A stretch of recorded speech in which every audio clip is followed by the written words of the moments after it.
So who is this? This is King Akhenaten, aka Amenhotep IV. He was an ancient Egyptian pharaoh of the 18th dynasty who ruled for 17 years and disappeared perhaps in 1336 BC or 1334 BC.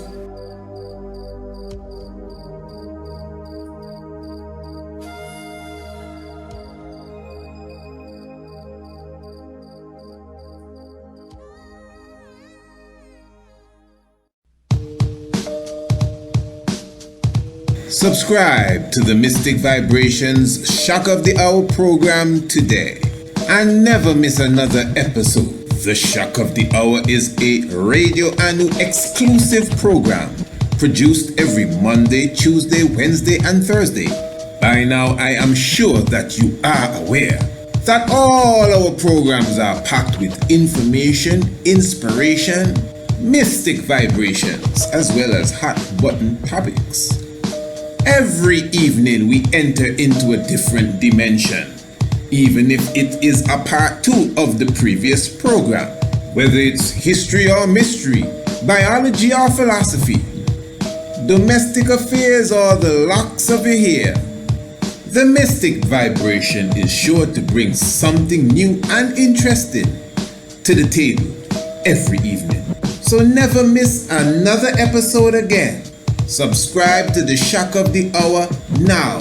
And don't forget your key Swahili word of the day and your daily scientific fact. So, to subscribe, give us an email, priestisaac27@gmail.com, or call or WhatsApp us today. Area code 1268-728-3162. The Shock of the Hour. Never miss another program. And a special note to all our new subscribers. All our new subscribers will receive a special copy of the DVD documentary, full length, The Night of the Black Tiger, The Divinity of Marcus Messiah God.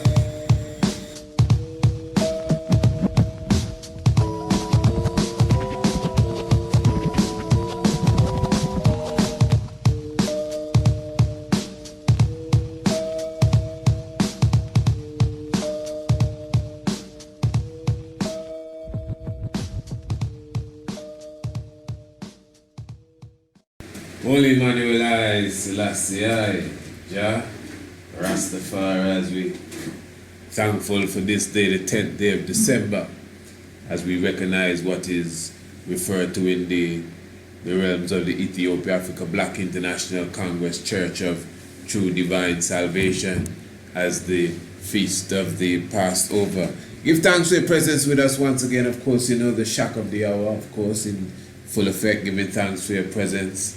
Honorable Priest Isaac, glorifying the King of Kings, Lord of Lords, Negus and Negas, Kadamawe Haile Selassie, in our going forward, in our coming in. We give thanks to the Father and Mother of creation, of which one spirit, such spirits bring forward one spirit, which is life, the life essence which is within all of us. We give thanks for such a Congress that stand above all organization, stand governmental, parliamental, churchical, and statical, and sabbatical. So we're thankful for this celebration order brought forth by our worthy founder and our leader, our president, our God and King in flesh, the Right Honorable King Emmanuel Charles Edwards, the very same wrestling Jacob from such time, the true Secretary General of the Black United Nation, Ancient Africa, Black Nigeria, and Black Jerusalem, King Emmanuel I, Selassie I, Rastafari. And as I say, we are celebrating a very unique celebration known as the Feast of the Passover. It's not something you really find anywhere else in the realms of Rastafari. Rastafari have holy days that we do commune and coordinate with, coincide if you want to say. Of course, the 23rd day of July and the 2nd day of November and Emancipation Day, and of course African Liberation Day, and in some realms the 7th of January, because they have some Rastas that do not deal with the 7th of January.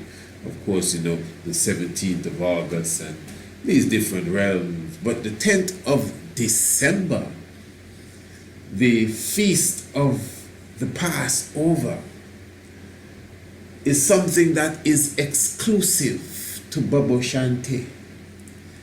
Now, it may surprise you that although I began like that, because that is what today is the 10th of December, but I'm not actually going to rest the topic on the 10th of December as such, but just to highlight the name given to this celebration that we keep up. It is referred to as the Feast of the Passover. And now obviously when you say Passover, your mind is going to return to the biblical story of the Passover. Because obviously many times when you mention as a member of the Congress, the 10th of December we keep up something known as the Feast of the Passover. One will say Passover, December is when the Passover really happened in the Bible, and that may not necessarily be the link there. It's the Feast of the Passover. Now, actually, we did Shock of the Hour. We did a YouTube episode directly dealing with Prince Emmanuel and the position of such a man. The video was entitled, the audio was entitled, Where is Prince Emmanuel Now? And in that episode, we went in to some degree, enough to give a good understanding of what is, and to another degree what took place at the, and even prior to, the Feast of the Passover of the 10th of December, 1993, the very first time this Feast of the Passover was ever called. Interesting feast. And what is more interesting is that King Emmanuel Charles Edwards, his presence was not with us in 1994, the 10th of December, at least not present in the way that we were accustomed to him. With us at the same 10th of December to see. Let's see what happens this time around. Some even want to keep up that. But of course, the 10th of December, in the ancient records of Sumer, speaks about that day being the rising of the shepherd of Anu. The 10th of December is considered as the rising of the day of the rising of the shepherd of Anu. And the twins. It says that. And the twins. Which again coordinates itself perfectly with the rising of Orion. The constellation of Orion is rising tonight as the sun goes down. It did it last night too, and it's going to do the same tomorrow night. It's almost like a full moon, but there's a specific moment in time where there's a perfect 180 as such as it relates to the sun and Orion. And this is the day, the 10th of December, the rising of the shepherd of Anu and the twins. Gemini is just above Orion. The Gemini constellation basically rises with the Orion constellation. The shepherd of Anu, 10th of December. And the 10th of December is Human Rights Day, the Declaration of Human Rights, something which, as Bobo Shanti, we stand strong with as it relates to the articles and the rights of a human being that are definitely being violated in the world. So it was on that day, interesting day, isn't it? Astronomically and otherwise, and geopolitically and otherwise. So it is on that day, with all this mystic, that feast was carried up, and King Emmanuel called for delegates from all over the world. King Emmanuel called for delegates from all over the world, and his word sound was that he was going to make a move. And how mystic it is, even at this time, we just meditate in the rising of the shepherd of Anu, because we are in Anu, we really are in Anu. And we give thanks again for all the delegates that are here right now. Even as I'm speaking to you, the conference is basically sealing up. The last day of the conference, this day basically the 10th of December, of the gathering of Rastafari right here in Anu, in Wadadli. And interestingly, it is what you refer to as a holiday here in Antigua, because the 9th of December is really the birthday of the father of the nation, Via Cornwall Burns Sr. And the day fell on a Sunday, so they took the Monday, which is the 10th of December, and they are taking this as they refer to it, as a holiday, which is really a holy day. So give thanks for the recognition of the day. Many things in the mystics to even sit down and consider. And as we say, call in again. Remember, the 21st day of December is right with us, and we still call in for delegations internationally to come and join us in Anu, as we are hosting the 7-day winter solstice extravaganza, winter solstice experience, and the hike basically to Green Castle Hill, both the sunrise and the sunset, from the 21st of December and the 23rd day of December. It is not too late. You can still contact me via the email and let me know that you are interested to know exactly what is needed on your part to come and join us here in Antigua and Wadadli, and definitely, as I said, join the experience. Now, the book of Exodus chapter 12 basically gives you an idea of what the Exodus of the Bible, the Passover, really, of the Bible is all about. Now again, I don't think as Bobo Shanti we are trying basically to stress that the feast of the Passover is this Passover in the Bible. Obviously there's some mystic links, but I'm just going to go through Exodus 12, well, not everything, to give those who may need a bit of refreshing a better idea of what the Passover really is all about, and for those who do not know at all, well, an introduction to it. Exodus chapter 12, the King James version of the Bible.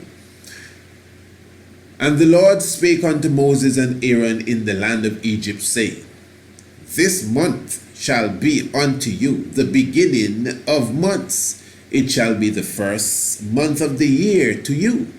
Speak ye unto all the congregation of Israel, saying, In the 10th day of this month they shall take to them every man a lamb, according to the house of their fathers, a lamb for an house. And if the household be too little for the lamb, let him and his neighbor next unto his house take it according to the number of the souls. Every man according to his eating shall make your count for the lamb. Your lamb shall be without blemish, a male of the first year. Ye shall take it out from the sheep or from the goats. And ye shall keep it up until the 14th day of the same month. And the whole assembly of the congregation of Israel shall kill it in the evening.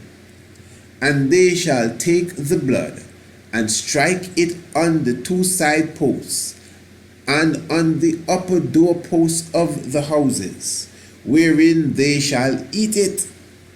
And they shall eat the flesh in that night, roast with fire and unleavened bread, and with bitter herbs. They shall eat it. Eat not of it raw, nor sodden at all with water, but roasts with fire his head with his legs, and with the pertinence thereof. And ye shall let nothing of it remain until the morning. And that which remaineth of it until the morning ye shall burn with fire. And thus shall ye eat it, with your loins girded, your shoes on your feet, and your staff in your hand. And ye shall eat it in haste. It is the Lord's Passover. For I will pass through the land of Egypt this night, and will smite all the firstborn in the land of Egypt, both men and beasts.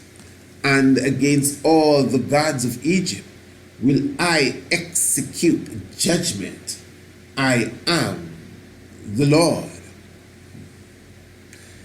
This is very, very mystic. And the blood shall be, listen, and the blood shall be to you for a token upon the houses where ye are. And when I see the blood, I will pass over you, and the plague shall not be upon you to destroy you when I smite the land of Egypt. And this day shall be unto you for a memorial, and ye shall keep it all, and ye shall keep it a feast to the Lord throughout your generations. Ye shall keep it a feast by an ordinance forever. All right. 7 days shall ye eat unleavened bread. Even the first day ye shall put away leaven out of your houses. For whosoever eateth leavened bread from the first day until the 7th day, that soul shall be cut off from Israel. And it goes on to say again, and in the first day there shall be an holy convocation, and in the 7th day there shall be an holy convocation to you. No manner of work shall be done in them, save that which every man must eat, that only may be done of you. And ye shall observe the feast of unleavened bread. For in this self-same day have I brought your armies out of the land of Egypt. Therefore shall ye observe this day in your generations by an ordinance forever. In the first month, on the 14th day of the month at even, ye shall eat unleavened bread until the 21st day of the month at even.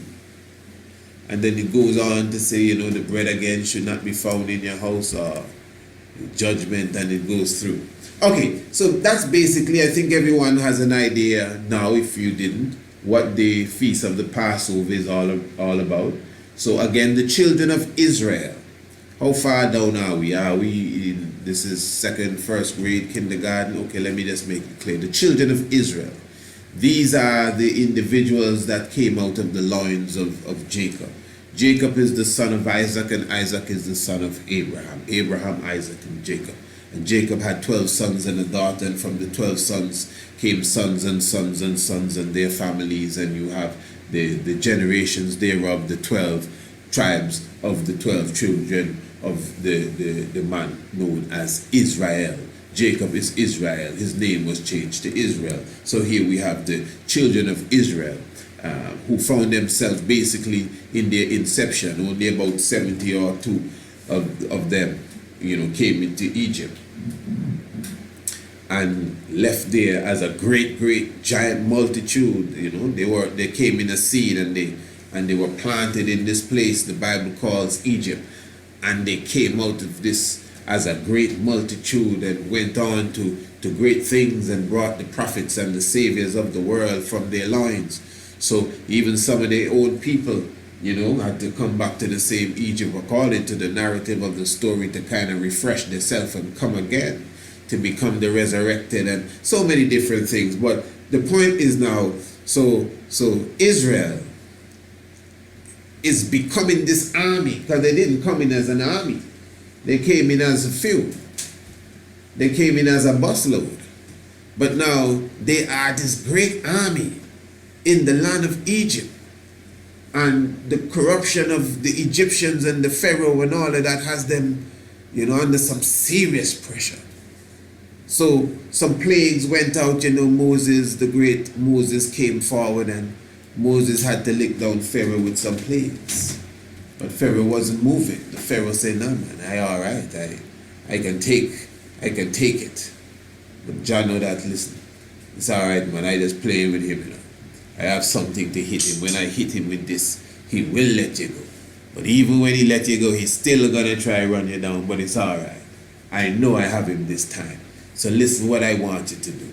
We're gonna spend a little moment here before we kick out of here. Right now, we're gonna start this thing afresh. You see, from today is a brand new year for you. You see me? This is the first day of the year.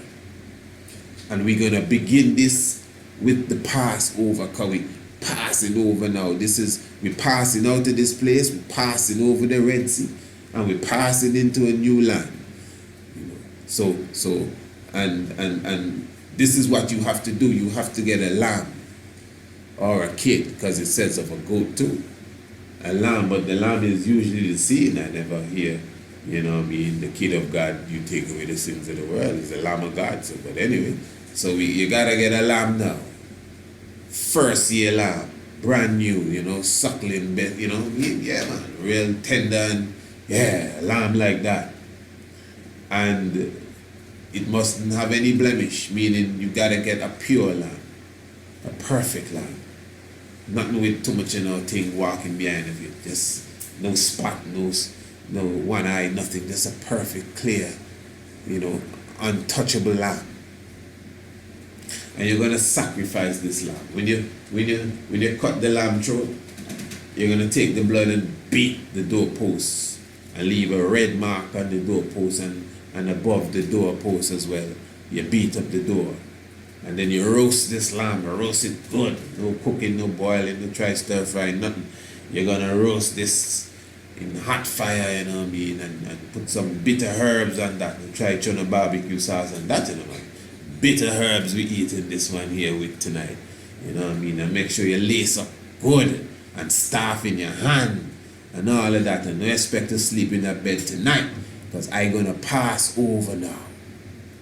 I passing over. Make sure you're ready, Make sure you have on your slippers and your sandals and your staff and everything. Gird your loins. We have a thing here we say the anthem of the nation in Antigua. Gird your loins and join the battle against fear, hate, and poverty. Yeah, that's in our anthem. Each endeavoring, all achieving to defend our liberty. So you gird your loins. That's what the scripture here is saying. Gird your loins. So they have to be ready, because it's battle time. They have to be ready.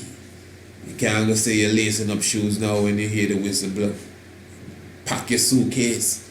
Make sure you're in order. And they had 21 days to do this. The Passover is a very unique time, It's a very unique time, the whole, even the period of the Lenten period, which is somewhat reminiscent of the same Passover, being that during the same Lenten period, that unleavened thing, and you don't eat the unleavened bread in most cultures that practice it, especially directly from the biblical aspect. You don't the yeast and all of these things and the rising agent, you stay away from them. Similar to what is taking place here at the beginning of the year of this 21-day session, because it's like 14 days. It's 14 days for the whole period, no unleavened bread at all. It's the feast of the unleavened bread, pardon me. And then after 14 days from the new year, from the beginning of the month, the beginning of the new year, then you shall start to, you shall eat the unleavened bread and the sacrifice thereof until the 21 day of the month at evening.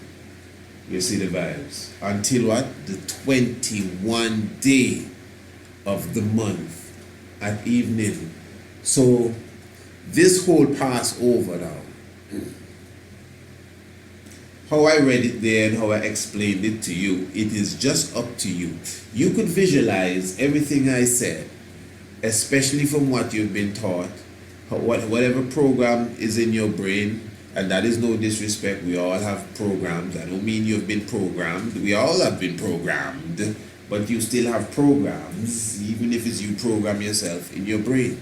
So you could see that like how most of the world sees it, as flat as it is, some people that were in the land of Egypt today, known as Kemet really, and they're there, and some pharaoh, whether it be Ramesses the first, second, or third, was dealing with them in a real corrupt way, and they had to bust through the Red Sea, and I don't really defend none of that, really, I'm telling you straight, not the story, but the location and all of that, and because they busted through the Red Sea to go where? From the land from the river Euphrates to the river in Egypt. So they're leaving Egypt, right? They're leaving Egypt. And the mystic thing is, this Goshen where we were supposed to be, dwelling in, is supposedly it's more in the fertile area. And when you observe certain maps, some maps have it more in the center of the Delta region. Now I say, now look at that.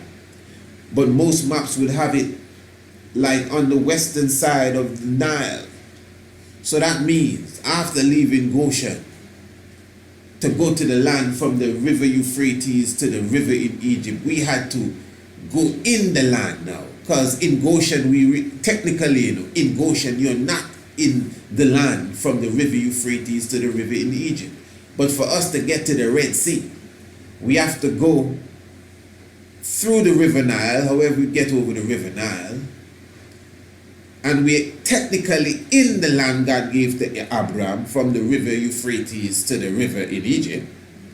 And then we go to the Red Sea, go through the Red Sea, looking for the land from the river Euphrates to the river in Egypt, where the Red Sea is a part of all of that real estate. And this is what a lie does. When you tell a lie, you gotta tell another lie. And so they try to patch this up every day, and the whole cat is out of the bag. But we are so numb and brain scrubbed that it's right there. Yeah, we still like, for example, what I just said. There are many people that would hear what I just said, And I mean, it's too late, man. I'm already what I am, and that's how it is. I just believe in what I believe in. I mean, everybody has their own belief. Hey, listen, if you got your belief, I respect you. And what are you talking about? It ain't about no respect, nothing. I just showed you something factual. If you think you can explain it, I would like the explanation, because I'm one of them believers that like to see some tangible proof. Yeah, that's all. Don't feel no way. Yeah, but anyway. What I'm saying is that whole concept of the Passover there is reality. In West Africa, as Honorable Priest Zebulon showed you, we practice the ceremony of the Homoa. And during the Homoa, we take the same red, but we use a kind of clay, a red kind of clay, mud vibration, according to the Honorable Priest Zebulon, and we would beat the posts in the same way, in this ancient tradition that goes back hundreds of years into the thousands, coming from different parts of Africa. It didn't just start where you may know it today, So that is showing you that we actually had that ancient Passover tradition, but that is done more in July and August. And it is said that during that time, there's a certain level of silence that goes through the community. Even the drums are kind of quiet for that time. No big festival noise and everything. There's a moment of a kind of lull, where in that Passover energy, there's a certain energy that is coming through. at that time of the year, every year, during the time of Homoa, you know, and it sounds very similar to that of even in the Bible there, the energy of the Almighty coming through the land of Egypt, the land of idols and corruption, and I'm not talking of Kemet, so the Almighty coming through the land of Egypt and giving the word to his children that make sure when I come through, I need to see the blood of the Lamb on the doorpost. That's the main point.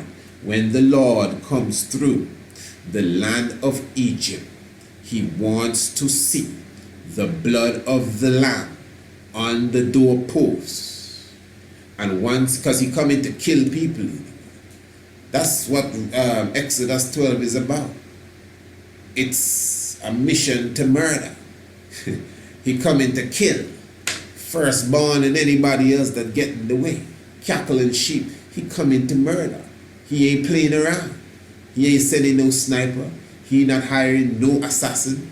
He don't need no hitman. He just calling some clouds and getting them black and thick and riding on them, passing through in the middle of the night, and he busting necks. Straight up. That's the Lord. Praise his name. Glory, glory, hallelujah.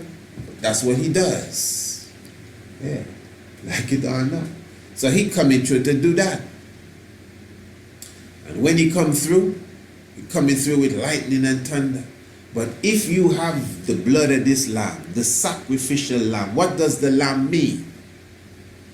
Christ is the lamb. Let's just go straight. Christ is the lamb. Christ is the living sacrifice. And because this is not Christianity, even though disrespect, not even Orthodox Christianity, this has a very Zen outlook. Oh yeah. A very deep meditation. Because Haile Selassie the first, as we said in that episode we just did the other day, the BBC documentary where the man clearly showed you that Haile Selassie was the first to be sacrificed and the first to triumph. He is both victim and victor in Africa. He's the only that has been victim and victor in Africa. That's Kadamawe, Haile Selassie the first. So that goes straight along the lines of what we've been always saying about Haile Selassie, even specifically the 5th of May to the 5th of May episode. And that is what the narrator in the BBC documentary is actually talking about. The 5th of May to the 5th of May episode. That's when he was the victim. He was the first to be sacrificed in this time. Hear that? That's what the man said, man. And it's not Haile Selassie's interpreter talking, you know. It's BBC. Come man, you BBC love anybody. Look man, it's BBC talking, telling you he was the first, and the first to be sacrificed in our time for the cause of peace was Haile Selassie. Yeah, in another part of it, he says he was both victim and victor. He was the first to be sacrificed and to triumph. So he was the living sacrifice. This ain't no religion vibes. This is real geopolitics, real life in your face. He was the first to be sacrificed for the sins of man. Yeah, straight up. Meaning that whether you like it or not, man, I tell you, in real time, the world could not be the world that it is today if it was not for Haile Selassie the first.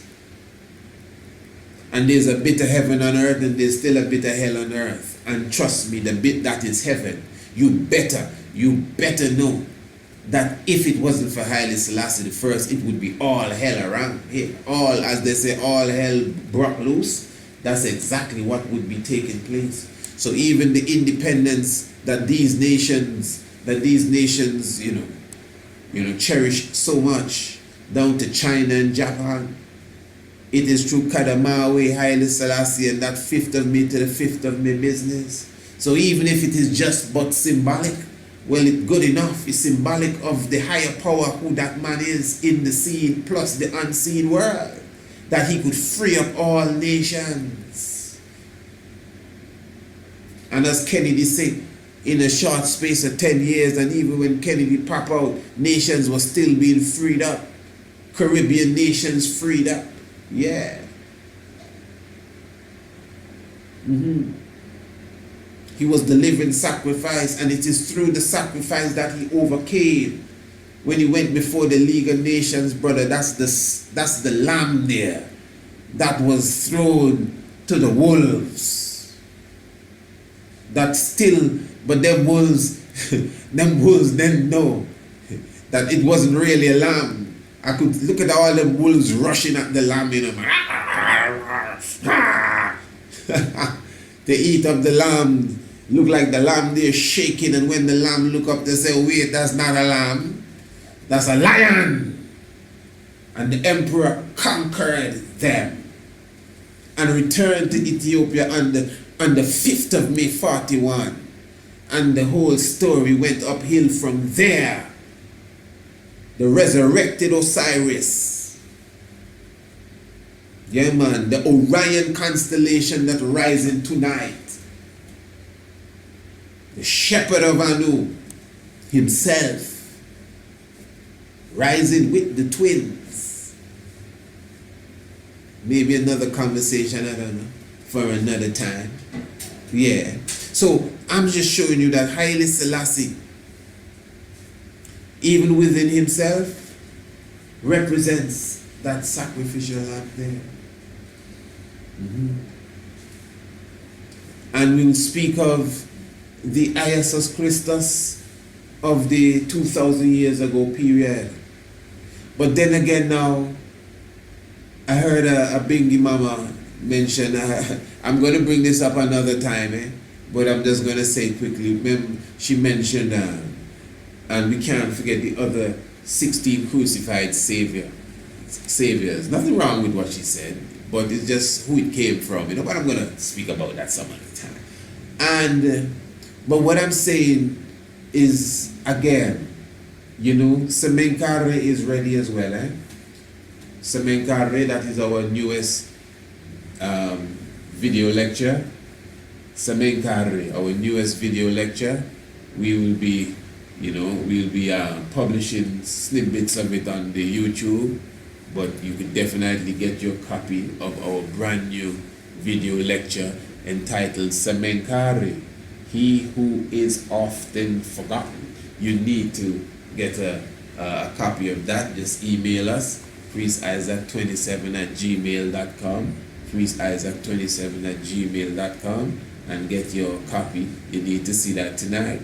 You know, remember that ain't gonna hit the YouTube, and if it does, definitely not right now, not before Christmas. It is a little funny, yeah. But yeah. So priestisaac27@gmail.com, and you can definitely get your copy of Semenkare, you know, He Who Is Often Forgotten. Right. So I'm just saying that to bring in, you know, the Tutankhamun and you see there are many sacrificial lambs too. 16 crucified Savior. So you have to understand the context that we're dealing with this sacrificial lamb and all of that, and the Passover. But what I found interesting now is the time and the whole vibration. You ever hear Rastafari refer to Egypt as the Western world? Jamaica, Egypt, Jamaica, I'm sure.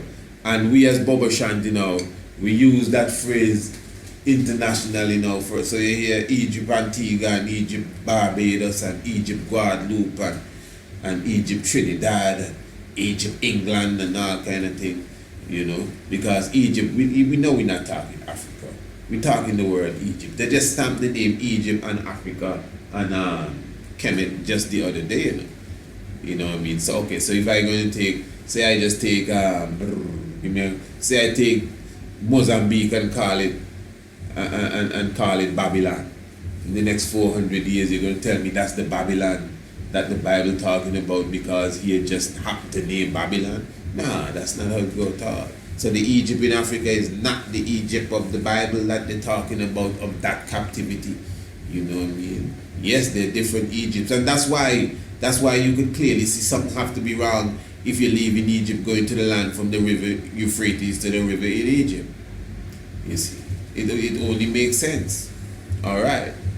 So we're saying now that Egypt, Jamaica, many Rastas refer to the visitation of Haile Selassie the first. This is not me. Many Rastas refer to the visitation of Haile Selassie the first when he came to Jamaica on the 21st day of April as the literal Passover that the Bible talking about. Because remember, he come into the land of Egypt and he came on the wings of the wind. And if you understand even the visitation of Kadamawa Haile Selassie I in 1966 when he came down to the Caribbean, the mystics thereof is nothing that you can even, pretend you didn't understand or saw. For example, up to this day, nobody ever show up at the Jamaican airport that has received such a overwhelming response as far as people coming out to receive them, like Haile Selassie received. I mean, they broke through all the barracks and broke through all the military guards and everything. All the ceremony had to be cancelled that they had set up for Kadamawi. How everyone, not just Rasta, everyone just bust through the security and was under the plane while the plane parking up. Nobody in the world ever see anything like that up to now. Man, lighting chalice in a man. In them time, 1966, nobody, no 2 ounce here, there, and 5 trees, nothing. Lighting chalice under a plane in Jamaica. In that time, that is not even this time. Anything could have happened and just go haywire.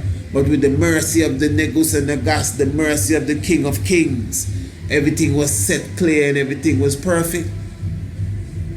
But one of the things we have to even highlight as it relates to even Haile Selassie and that visitation even to Jamaica, which is very important. And that is that the emperor basically paid a special visit to Rastafari. We may want to deny it and run around it, but the emperor paid a very special visit to Rastafari. And even when you watch the documentary, it shows you that Haile Selassie presented 31 gold medals to the 31 heads of Rastafari. And this is the gift distribution, at least that I observed. I saw the government of Jamaica giving the emperor gifts, but as far as the emperor giving gifts to anyone outside of the school that he built, etc., no, it's Rastafari and the youths. And Emperor Haile Selassie I gave gold medals. And I think the gold medals in general really stand out. You win out. And I always found mystic that Haile Selassie I called for Martimo Plan to come to, the airplane to clear the way. And I'll tell you why. Because when you listen to the interview with Martimo Plano and Muta Baruka, you would hear Brother Plano, alluding at least twice to the whole friction between Rasta with locks and Rasta without locks during his time. And yet still he doesn't want to go too deep into it and all of that. All right, fair enough. And he was saying now that even the contingent that went to Ethiopia the first time around, it's very interesting. He said he was the only one with locks. And I said, that's an interesting thing, and you never really took time to penetrate that, Because remember, the locks even symbolize that of the chief priest monk, the Batawi man and all of that. So obviously we're dealing with the emperor, who we want to say the emperor recognize all of this here, the locks man. And it's interesting that I think he never returned the second time. That's Martin O'Planum. From my understanding, he didn't return the second time. And all of this is what I'm picking up from the interview that he did with Muta Baruka. He really did return. So, yet still after such time, exactly 5 years after they visited the emperor, exactly 5 years after they land now, the emperor called for him, calling Martin O'Planum. Now, I don't know if any historians are listening. As I said, what I'm saying is not something I've verified through reading. So you may say, well, listen, I think I got it differently, but you can listen to the interview that Martin O'Planum gave to Muta Baruka. Gave with him. It's on the YouTube and on the internet, and he says these things. There was this friction between Ras with locks and Ras without locks. And he was the locksman in the group that went to Ethiopia. He didn't go back the second time because of that same locksman, no locks thing. And I found it interesting because the first time was in 61. The second time was in 1965. So in 1966 now, the 21st of April when the emperor come, it's just so interesting because remember it's the 21st of April 1961 they met the emperor, and the emperor came on the 21st of April 1966, exactly 5 years from the first visitation of the Ras to him, and he come back and visit the same set of Ras plus some other Rases that were there at the time in Jamaica. And here now here when he come, he called for Martin O'Planum. Why not Dougie Maca? No disrespect to them, because remember, Martin O'Planum only went once the first time. He didn't go the second time. And not only that, he didn't go the second time, he was the one with locks the first time. So it's so to me to be signaled out by the emperor as the locksman to come and clear the way is very important, at least from my perspective of looking at history and how things play out. For once to be given garments in Ethiopia, including Brother Planum, from the Ethiopian Archbishop Abonobazolus, garments consisting of robes and turbans. Robes and turbans. I will repeat, robes and turbans. And Haile Selassie saying, and I quote according to the book From Rastafari to Jamaica, 1930 to 1990, by Frank Jean von Schick. And he clearly says that according to the emperor, and this is a quote, that Jamaica is, Ethiopia is open to the people in the West. But next time, tell Jamaica to send the right people.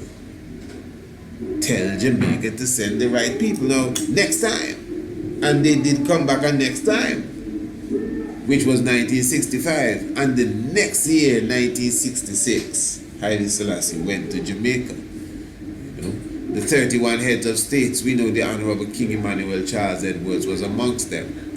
And King Emmanuel Charles Edwards had on a robe and a turban. He didn't receive a robe and a turban like the delegates that went before, but he had on a robe and turban. Plus was the very first amongst the 31 that greeted the emperor, being amongst the 31 heads of Rastafari to receive that gold medal. That's why you would notice and to present himself to the emperor, and that's why you would notice all of that even in the documentary. And I think it's very important to show, for the point that I'm making, that he was the one with the robe and turban, and this was the similar garments given to the elders, and he was not amongst them to receive the garments, but yet still was clad in the garments when the emperor came. Now, I'm just saying that whole event, even with the calling of Martin O'Planum, even the Rastafari themselves getting the medals to show that they win out, plus Bobo Shanti itself, King Emmanuel order. King Emmanuel himself as Melchizedek, the Black Christ. This order is the saving order. Now you may be attached to some other order or have different ideas, and that's what makes the world go wrong, isn't it? So don't feel no way, it's just up to you. But I'm just telling you how I feel, you know. If I was listening to you on your radio program, I would have no problem doing that. Believe me, I would. And I do it all the time. I would just humbly listen and hear your ideas and give thanks for your love and your genuine thoughts and hope that we can work together to uplift our people. So I'm just sharing with you that Bobo Shanti order is the order of creation, meaning that King Emmanuel now, we see King Emmanuel as the man, the individual that has brought, as I said on Semenkari, that has brought forward that creational order again to human beings who have lost their way through the great Ma'afa that we have passed through, the great Amenta that we are still in even up to this time, the transatlantic slave trade plus the education system, the syllabus and the curriculum, you know. So that churchical order that connects man back to the original way and form, that Melchizedek order, that is why he's Melchizedek. He brings forth the priesthood because the earthly mission of a man and woman is that priesthood, kingly, queenly order. You better believe it, naturally. So we do give thanks for such a man, the Honorable King Emmanuel Charles Edwards. So I'm saying now,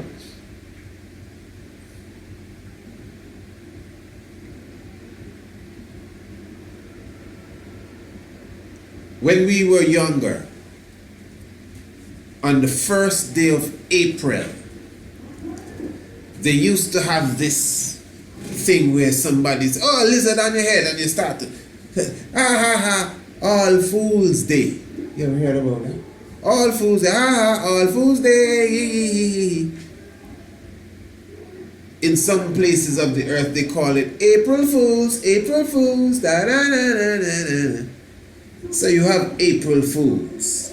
Now April Fools is the first day of April. Some refer to it as the first day of spring. As you can see, well, really the first day of spring is in March. The spring equinox is the 21st day of March, but obviously it's the similar time frame. So now a lot of people consider, especially people of the Hebrewic outlook, consider April to be the first month. So the new year is the 1st of April. And obviously it is connected to some level of nature. So this is why Babylon now will take such a sacred new cycle as the 1st of April, which it is. It is a sacred new cycle that deserves recognition. This ain't no religion that I go say, oh, during the new year, it's the 11th of September. Selassie says, nah. It's not 7th of February. Manuel says, we don't have no time for them foolishness, man. Come on, let's break out of that dumb vibration. The 1st of April is a holy time. It is the beginning of a new cycle. Why you think the wicked found it necessary to create funds and games around it, to mock it? April Fools, telling lies, jokes. Have you confused when there's a holy cycle taking place on the 1st of April, the beginning of the new year? Straight up. Yeah. So even in that scripture there that we read, this shall be the beginning of the year for you.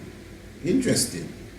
This shall be the beginning, this shall be the first month of the year. Interesting. And 14 days, no leaving shall be in your house from day 1 to day 14. Interesting. And you should get the lamb and take the lamb and sacrifice the lamb. What does this lamb represent? This lamb represents the Christ, and not just the Christ. It represents the Christ order. So we're going to kill a goat and kill a sheep and beat our doorpost with the goat. Well, in Ghana, they do the homowa. They don't kill the goat. They just dig up some red mud and paint the doorpost with the mud. It seems a bit more civilized to me, because the symbolism can be done in different forms, but what does it literally mean? That's the main thing. It ain't got nothing to do with who killing goat and who digging up clay. What does the real symbol in its physical form mean? Because Haile Selassie the first came over Egypt in the dark clouds. Because it was sunshine until the plane was coming now. Before it came, the clouds came over. Thick clouds and washed down the airport and washed down Jamaica. And they said the sun came out and in a moment everybody's clothes was dry, crisp. The plane coming in from the east, and the doves coming in. No, the plane coming in from the west and the doves flying in from the east. 7 doves. As soon as the doves disappear, the plane appeared in the horizon coming over the clouds, whatever the case is, and a rainbow was in the sky. I wasn't there, but I've heard the story over and over and over again. The mystic of the coming in of Haile Selassie the first. To see the enslaved man. And Jesus wept, if you know the story. But what am I saying here? This is all on the 21st day of April. According to Exodus, this shall be the beginning of months for you, April Fools. Now you see why it's April Fools. And for 14 days, no leavened bread at all in your house. And then the lamb that you kill now, beat the doorpost, because I'm passing through the land. And when I come through the land, I need to see the blood of that lamb on your doorpost. So this is why we need to understand metaphysics. Because when we don't understand metaphysics, somebody gonna ask some sort of question like, so I asked him in Jamaica, when Selassie come Jamaica, he go everybody house and watch them doorposts, you see blood on there. You see? And we would ask that question, trust me, don't laugh. We would ask that question. That's why people say, so wait, Selassie no mother? So if he have a mother, here how I'm catching up. Here this now, I hush the man, my hobby. If Selassie have a mother, how he gonna be God? God have a mother? I hush the man, see my hobby, no, answer that. And honestly, no, sometimes you can't even answer that. You just have to say. Doesn't Jesus have a mother? Okay, well that's a good answer. Yeah, that's a good. I don't know if the audience heard that answer quite profoundly, but that was a good answer there. Does Jesus have a mother? Well, yeah. Doesn't Jesus have a mother? Yeah, he has, according to the story of him. Well, okay, exactly. So if Jesus have a mother, how is he God? I hear you. Well, I mean, punches and counter punches, basically that's what it all about. That's what it is all about. But you see, this is what I'm saying. So it's the level of understanding, because the metaphysics now bring it to a reality. Haile Selassie told the Rastas, next time, bring the right people. Tell Jamaica, send the right people. That's what he said. I didn't put the words in the king mouth. We like to talk about the king saying the king say. Well, the king said next time, send the right people. Oh my. Abuna Basilis give them head wrap and long garments, man. Oh my. So that means, obviously, and the king called for the dreadlocks man to clear the way. So the king come to look for a certain type of people. There's a set of people following him and calling his name. That's why the Orthodox try to say that the king sent the Orthodox bishop there, priest there to Jamaica to show the Rastas the way. Well, maybe he sent them to show the Rastas how the Orthodox Church do it, but not to show them the way. Because the way was there already. That's what I'm saying. So when the king came, the king was looking for the robe and turbans that he gave the man them to wear. If your vex is up to you, I do not care. Give thanks. So when the emperor came down, you understand, he was looking for the right people. That's why the story goes up. And remember, this isn't religion, this is diplomacy. Because letters were flying left, right, and center from the red, gold, and green, and the red, black, and green, with the black 5-point star, R, and lion symbol for quite a while. And there was recognition here and there in different parts of the world, and understanding even within the halls of the UN. and different associations that we have expounded upon in other programs. So it wasn't just biblical fulfillment, it was diplomacy. The black glove on the right hand, it was diplomacy that was taking place there as well. So I'm showing you that after the 14th day now, and you slaughter the Lamb of God that take away the sin of the world, I'm going to pass through. And this is going up until what day? The 21st day. Until when? The 21st day of the month, of the first month. All Fool's Day is when? The first day of April. Is what? The beginning of spring. Where? In the northern hemisphere. Very important point. And considered by many of the Hebrewic outlook to be the first day of the month, the first day of the year, the first day of April. So the feast of the Passover now, coming into that fashion, taking you up to when? The 21st day of the month. That is going to carry you straight to the 21st day of April. And on the 21st day of April, according to Exodus 12, the Lord shall pass through the land of Egypt with a thick cloud. And he is looking for those who have made a sacrifice by taking the unblemished lamb and beating the blood of the lamb on the doorposts, which is not just killing the poor little defenseless sheep, but it means those who have accepted the truth and rights. And let me be very clear here, that Passover season wasn't just when Selassie visited Jamaica. Sorry to have said it like that. But that Passover season is something that is still carrying on up to this very time. So there's that visual, there's that outlook, there's that conscious outlook on alert by the Most High for those who are understanding and accepting the concept of the Lamb and accepting the sacrifice of the Lamb, true theology and true living, which emanates from a heart of love and genuine thoughts. Oh yeah, you better believe it, because we're dealing with chakra, we're dealing with meditation, we're dealing with the prana, we're dealing with the same kundalini energy, and we're dealing with Bible, and we're dealing with the different levels of communications, angels and archangels.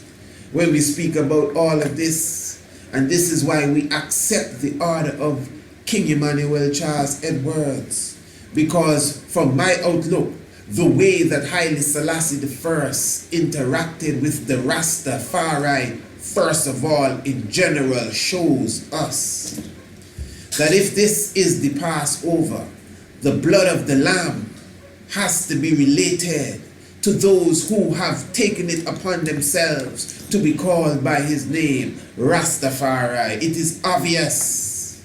It is obvious. He didn't call for Bustamante and to tell him bring his royal guards. He called for one human being that according to him was sitting on a house stop across from the airport. One human being who had on the outfit that the king, that Abuna Basilis gave to them, I think, according to such, but I know for sure he didn't have the head wrap.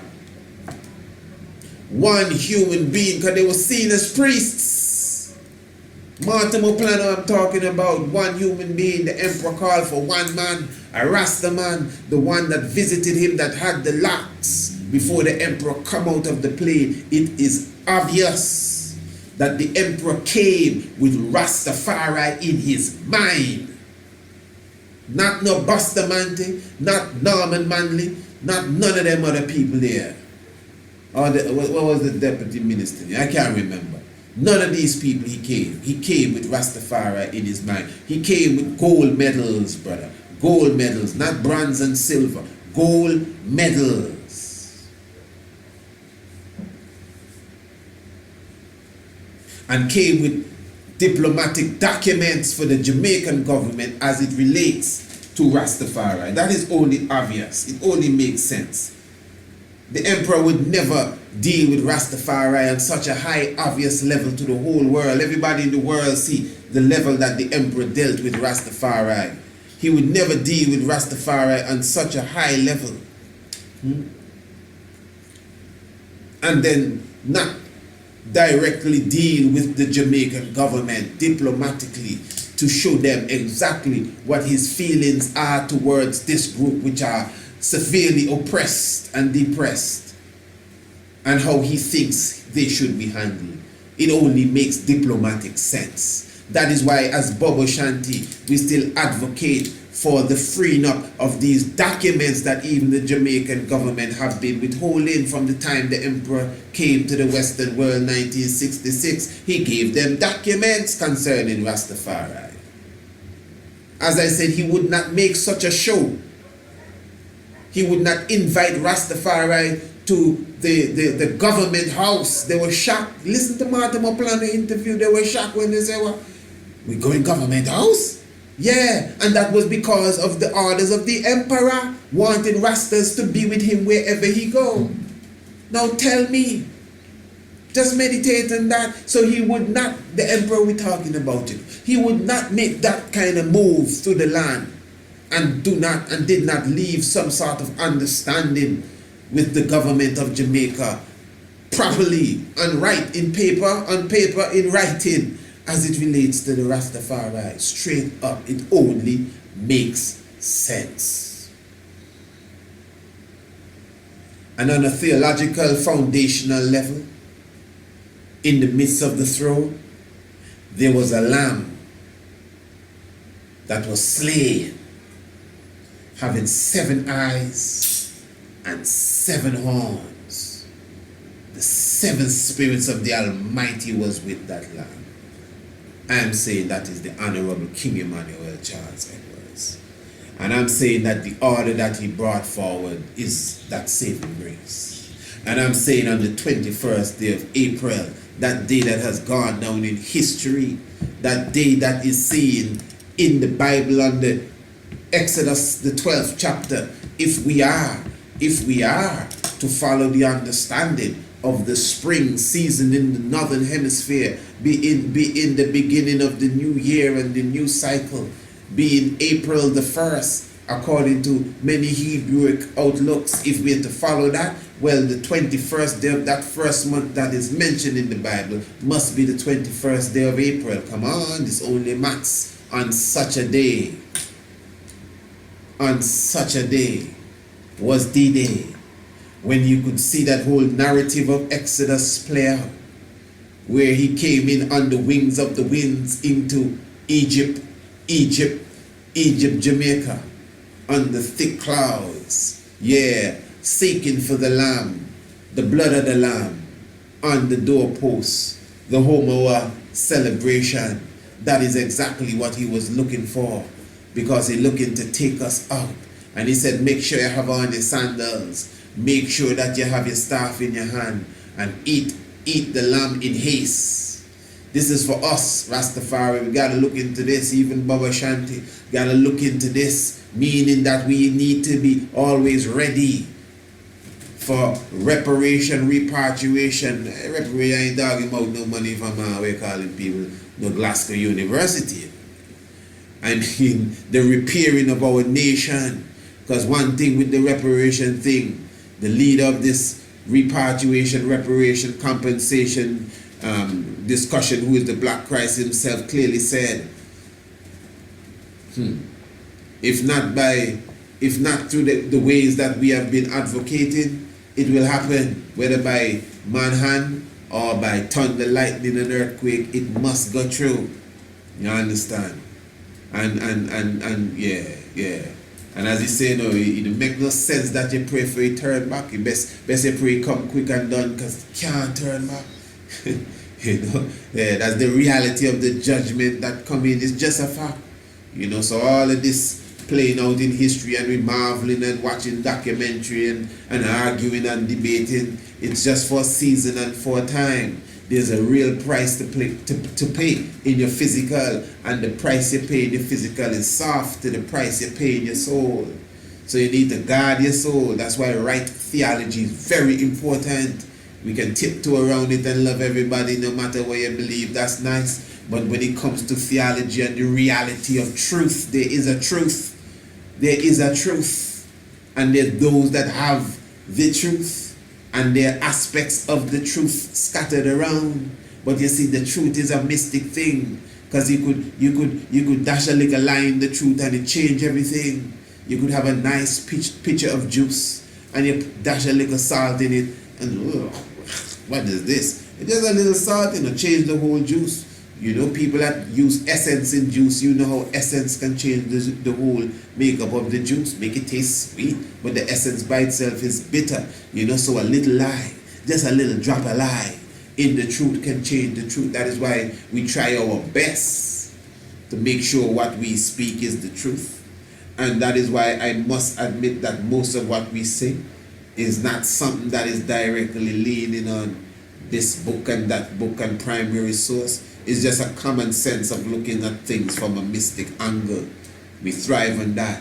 This is the age for that, So I'm honored. And I give thanks. Life giver and the keeper of life. Yeah. Thanks to the Passover, the feast of the Passover, 10th of December. In the 21st of April, 10th of December, Give thanks for such a feast and celebration. Glorify the Black Christ with us, and all we do it and say. If you know your Bible and you do not know your history, the knowledge of your Bible will definitely become a mystery. And it takes some realize the real lives that are amongst us.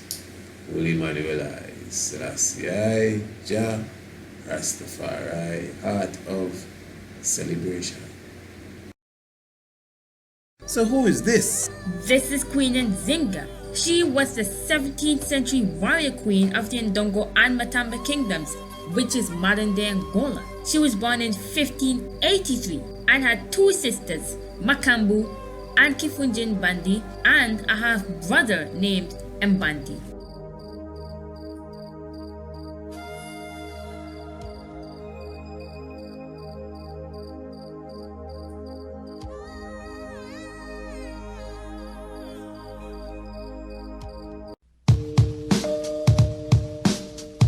Subscribe to the Mystic Vibrations Shock of the Hour program today and never miss another episode. The Shock of the Hour is a Radio Anu exclusive program produced every Monday, Tuesday, Wednesday, and Thursday.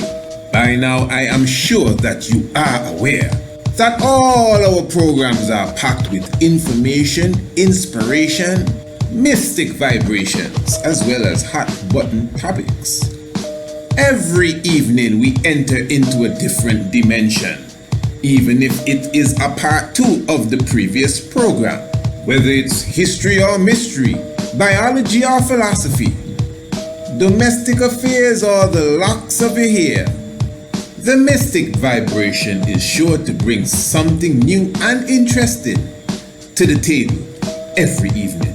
So never miss another episode again. Subscribe to the Shock of the Hour now. And don't forget your key Swahili word of the day and your daily scientific fact. So, to subscribe, give us an email, priestisaac27@gmail.com, or call or WhatsApp us today. Area code 1268-728-3162. The Shock of the Hour. Never miss another program. And a special note to all our new subscribers.